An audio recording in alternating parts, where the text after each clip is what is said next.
Alors, dans cette seconde petite salle du musée, il y a principalement des définitions, donc c'est bien d'y passer du temps dans cette salle. Je vous parlais de qu'est-ce que c'est qu'une roche, qu'est-ce que c'est qu'un minéral. Là, vous allez retrouver ces notions ici. Donc, je vous disais, un minéral, c'est une composition chimique et une structure cristalline. Ce sont des termes qui sont repris ici. Mais ce que je veux focaliser sur une chose ici, c'est la classification des minéraux, puisque dans le reste de la galerie, les minéraux sont classés. On a vraiment gardé le système scientifique de classification des minéraux, où on classe les minéraux par grande famille chimique, je dirais. Donc là, on va commencer tout au bout de la galerie. Vous allez voir, on va parler d'éléments natifs. Alors, qu'est-ce que c'est que les éléments natifs? Ce sont ces minéraux qui ne sont composés que d'un seul type d'éléments chimiques. L'or, c'est un minéral. L'or, il est constitué d'or et il cristallise dans le système cubique. De l'argent, du cuivre dont je vous ai parlé tout à l'heure déjà, le diamant, le graphite, le soufre, tout ça, ce sont des éléments natifs, ce sont des minéraux composés d'un seul élément chimique. Et après, en gros, plus vous allez avancer dans la galerie et plus vous allez voir, les structures chimiques vont être de plus en plus compliquées, mais également la diversité minérale va se voir davantage. On aura de plus en plus de formes et de plus en plus de couleurs. Donc peut-être des classes chimiques qui vous parlent, les sulfures, les halogénures, les oxydes, les carbonates, jusqu'à la grande famille des silicates. Et vous allez voir, c'est la dernière grande salle du musée. Il y a plein de silicates à la surface de la Terre, tout simplement parce que la croûte continentale, il y a plein de silice à la surface de cette croûte continentale. Donc une grande famille de minéraux ici. Voilà, donc là c'est plutôt ce qui concerne la composition chimique. Mais je reviens toujours à la forme. Pourquoi ces belles formes dont je vous parlais tout à l'heure? Regardez ça, de la halite. En fait, c'est tout simplement du sel. Mais de façon scientifique, on aime bien mettre des mots un petit peu barbares sur les choses simples. Donc là, voilà, un cube parfait de la halite. C'est un halogénure, c'est un chlorure de sodium qui cristallise dans le système cubique. Parfait exemple. Sa couleur a une raison? Ouais, normalement, le sel, c'est incolore. Et la plupart des minéraux, c'est le cas. Il y a beaucoup de minéraux qui sont incolores. Par composition chimique. Donc, par exemple, là, il n'y a aucun élément chimique qui va donner de la couleur. Par contre, quand on va mettre quelques défauts, quand il va y avoir quelques défauts de présents dans la structure, que ce soit des éléments qui manquent, que ce soit des éléments qui ont été ajoutés, qui sont rajoutés dans la nature, mais qui ne devraient pas être forcément présents, ce qu'on appelle les impuretés, ça peut donner de la couleur. Donc là, c'est le cas de cette halite-là. Ce sont des défauts à l'intérieur de la structure qui donnent cette couleur-là. Ouais. Ça, on pourra en reparler un petit peu plus longtemps dans la visite. Il y a vraiment des exemples, des espèces minérales qui ont plein de couleurs différentes. Le quartz, le corindon, les béryls, tout ça, ça a plein de variétés de couleurs. Donc jamais on va classer justement les minéraux par couleur parce que ce n'est pas un critère de reconnaissance. Vraiment, c'est justement l'objet trompeur. Et il y a beaucoup de minéralogistes qui ne voient même pas les couleurs et qui sont excellents parce que justement, ils ne se laissent pas biaiser par les couleurs. Donc composition chimique, mais moi je vais vous parler plutôt de comment ça se fait qu'ils ont ces formes. Et en fait, je vais vous parler de notre premier conservateur, l'abbé René Juste à Huy, qui était là depuis 1794. Il était là pendant quelques années et ensuite il est allé au musée d'histoire naturelle en tant que conservateur également. Et regardez, il tient dans sa main un cristal de calcite. Alors là, la calcite, vous en voyez ici, vous voyez cette forme de parallélépipède. Alors nous, en minéralogie, on appelle ça un rhomboèdre, mais c'est un parallélépipède. Il le tient dans sa main parce qu'à partir de ce minéral, il a fait une découverte absolument exceptionnelle. Il a compris pourquoi les minéraux avaient une forme spécifique.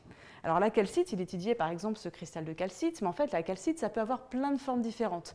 Toujours la même composition chimique, un carbonate de calcium. Mais là, je vous montre de la calcite. Tout ça, c'est de la calcite. Même formule chimique, et pourtant, il y a plein de formes différentes. Pourquoi? Alors là, il a pris son petit goniomètre, c'est un petit appareil qui permet de mesurer les angles. Il mesurait les angles et il essayait de définir des notions pour comprendre l'agencement, pourquoi toutes ces facettes naturelles peuvent exister. Et en faisant ces mesures, il aurait fait tomber un cristal de calcite par terre. La calcite, c'est fragile. La calcite, c'est brisé en 1000 morceaux. Et ce qu'il a remarqué, c'est que de n'importe quelle forme vous pouviez trouver la calcite, n'importe quelle calcite qu'il allait faire tomber par terre avait cette forme primitive ici qu'on appelle le rhomboèdre. Donc c'est bizarre quand même. Un minéral plein de formes différentes, mais finalement, la forme, ce qu'on appelle primitive, ça revient à ça. Alors là, généralement, moi, ce que j'aime bien faire, c'est que les gens ne me croient pas. Généralement, quand je dis ça, on fait « ouais, sympa, elle dit des trucs, bon, c'est très bien, mais est-ce que c'est vraiment vrai, tout ça ?» Alors, du coup, on va sortir le marteau de géologue, on va sortir un petit bout de calcite. Alors là, il n'est pas aussi beau, hein. Vous voyez, là, c'est vraiment un échantillon d'exposition. Là, c'est un échantillon que Didier Nectou, le conservateur, a trouvé, je crois, dans les Pyrénées. Là, ça ne marche pas parce que mon sol, il n'est pas assez dur, typiquement. Donc, il n'y a rien qui se passe. Du coup, je prends mon marteau. Alors, vous avez remarqué la forme originelle de ce cristal de calcite? Ça va bien? C'est du parquet dessous, hein, donc je peux y aller, il n'y a pas de souci. C'est pour ça qu'il ne s'est pas brisé, là, c'est vraiment très, très doux. Hein. Alors, est-ce que vous êtes prêts? Je l'ai cassé en deux bouts. Quelle est la forme de celui-là comparé à celui-là? Plus allongé. Regardez bien les angles. Est-ce que ça fait un rectangle parfait? Est-ce que ça fait un carré? Ou, regardez bien les formes. Hop, hop, hop. Regardez encore. Il est encore en train de se débiter tout seul, là. Alors, ça a quelle forme, ça? Ça a une forme de parallépipède, de rectangle, de cube, de quoi? Ben voilà, en fait, hein. Là, si je reprends le truc, ça, c'est une petite version de celui-là. Hein. Vous voyez? On est revenu au petit cristal originel. Et donc, je casse n'importe laquelle de ces calcites, obligatoirement, je retrouverai ça. Donc, la forme primitive de la calcite, c'est un rhomboèdre. Parfait. Mais qu'est-ce qu'il en est des autres minéraux? Qu'est-ce qu'il a fait, notre premier conservateur? Il a pris son marteau, il a pris les minéraux de la collection, et il a commencé à casser. Voilà. Il n'était pas très apprécié à l'époque, hein, on l'appelait le cristalloclaste.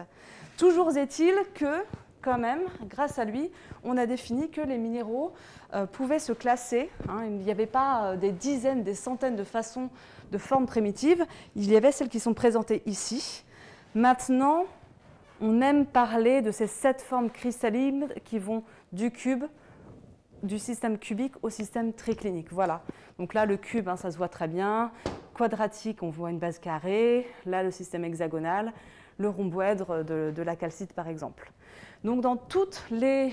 Allez, peut-être on connaissait quelques centaines de minéraux d'espèces différentes à l'époque. Donc, peut-être 400 minéraux au début du 19e siècle. Maintenant, en 2020, on en connaît à peu près 5500. Et tous ces 7 systèmes cristallins sont toujours valables actuellement. On les retrouve de façon un peu identique ou il y a des plus ou moins rares? Il y en a des plus ou moins rares. Alors, je crois que j'avais fait justement le test. Je crois que c'est une forme qui est assez fréquente, finalement, c'est le cube. Et une des formes les moins fréquentes, ça doit être le système monoclinique. Mais toutes se valent à peu près, quoi. Je veux dire, on est tous à peu près dans les mêmes catégories. Donc, voilà un petit peu l'histoire des formes cristallines. Donc, ça, ce sont les formes primitives à partir desquelles vous pouvez les voir toutes les formes de la nature. Donc, ça, vraiment, encore une fois, quand vous regardez à l'échelle, à la petite échelle, ça va vous donner une de ces formes-là.